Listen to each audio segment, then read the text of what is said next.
They are a ship of fools. This is the greatest breach in U.S. intelligence history. And here's why, Jody. I'm going to tell you why. Hello, Sailor. How are you? Well, I personally am very well. The national security of the United States is screwed. Yeah. I assume your thoughts are like in my spicy Jody thought bubble. It boggles the mind. Exactly. It boggles the mind that this happened. That I'm glad we know about it and not had to wait for 2 or 3 years for a book to come out. So thank you to Goldberg. I'm glad it was with a responsible journalist, absolutely, who withheld very important parts that he was sent. Yeah, but I mean, what are your thoughts, Malcolm? Well, it's funny you should mention it, but we only have about 15 minutes here. So what I was saying is I have a 35-minute rant on YouTube and Substack where I give you a very different perspective about what happened because, as many of you know, I am a former collections operator for the Navy version of the National Security Agency, and I've worked at the National Security Agency, and I look at this from the perspective of the enemy that is targeting Pete Hegseth, whatever his name is.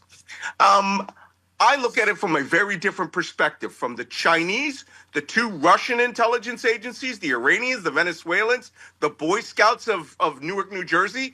Any one of them could have targeted these people by going strictly after the phone number. Or, my favorite way, using a journalist with a telephoto video camera to watch your fingerprints, watch your finger movements on your text, or a scanner to go after your phone number, or call up Fox News producer you used to know and ask for Pete's number, or any other of the hundreds of thousands of ways did not involve cracking the Signal end-to-end encryption. But that's okay, because guess what? Signal has already been broken into.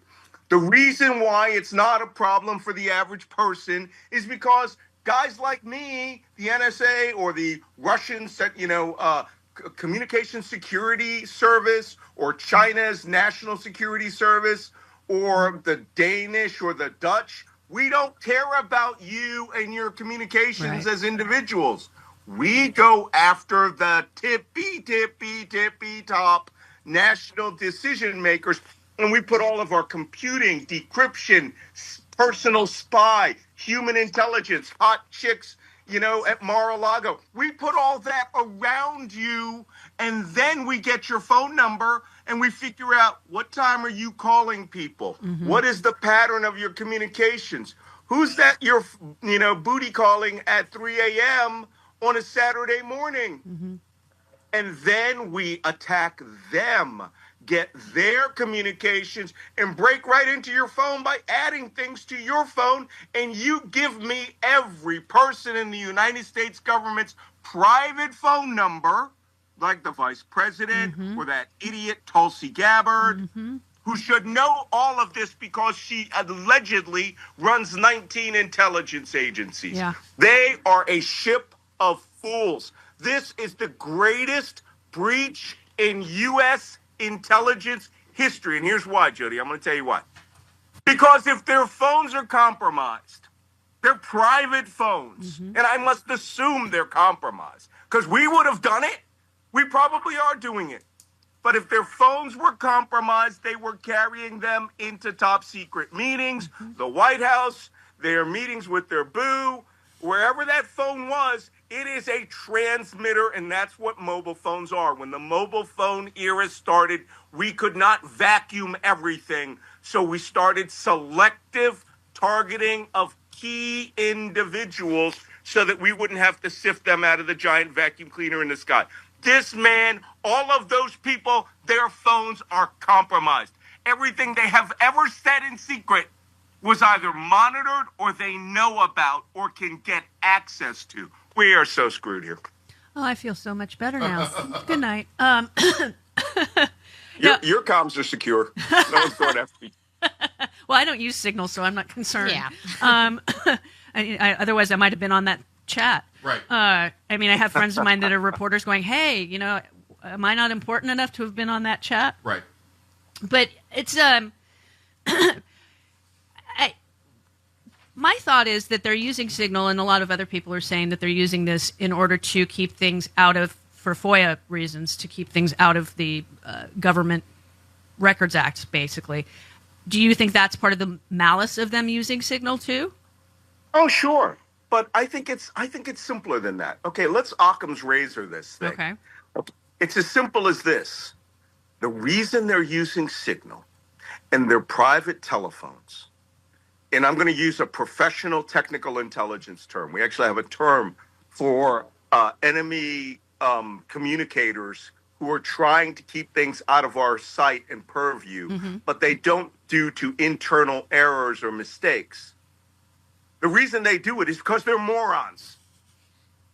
And they're morons because they think they're masters of the universe now. Yeah.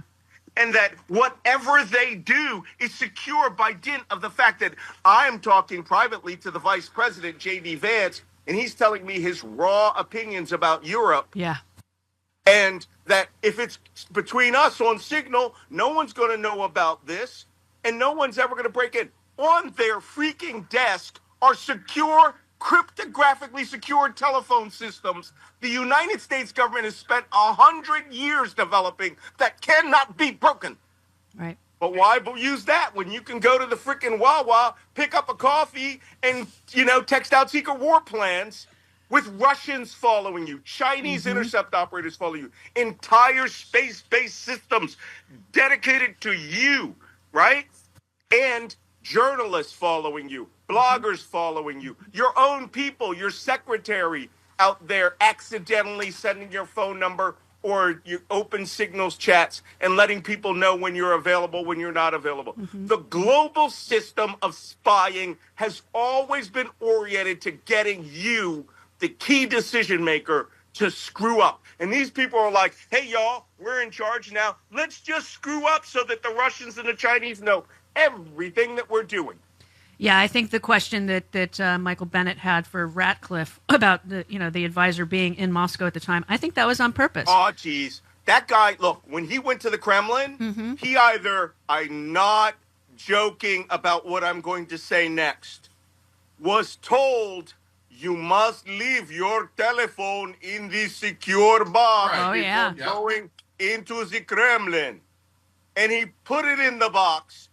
Huge swarm of technicians from Russia's NSA, called the Central Communications Security Agency, swarmed down, did an instant technical analysis, or hacked that phone on the spot. I'm sorry to tell you, I can't say that I've actually done this in the past, but I've been part of a special team, and these guys would have said, this man's an idiot. This is our phone. Witkoff is just borrowing it, and Witkoff's communications could have poisoned every other phone's communication. Yep. Oh, geez. This is a disaster. This makes Edward Snowden look like an amateur. Yeah. Because he just stole stuff. These people gave it away. Yeah. No, you're absolutely right. This is the fact that Donald called it a glitch, and not too bad for the first 2 months. Well, did you know that scammers can literally steal your home right out from under you? Not like a cartoon. The FBI calls it house stealing. It is a growing real estate scam targeting American homeowners. Here's how it works. Criminals forge your signature on one document, use a fake notary stamp with your local recorder's office, and just like that, your home title has been transferred out of your name. Then they can take out loans using your equity as collateral, or even sell the property behind your back. You won't even know it's happening until you start getting collection or foreclosure notices. So let me ask you, when was the last time you checked your home title? If you're like me, the answer is never. And that's exactly what scammers are counting on. That's why I trust Home Title Lock. Their $1 million triple lock protection helps keep your home and equity safe. Here's what you get. Immediate 24/7 monitoring of your property, urgent alert if there's any changes, and if fraud should happen, their U.S.-based restoration team will spend up to $1 million to fix the fraud and restore your title at no additional cost. Here's the best part. I have teamed up with Home Title Lock to give you a free title history report so you can find out if you are already a victim and access your personal title expert. That is a $250 value just for signing up. Go to HomeTitleLock.com, use my promo code Stephanie250, or click on the link in the description. That's HomeTitleLock.com. Promo code is Stephanie250 to get the protection and peace of mind you deserve.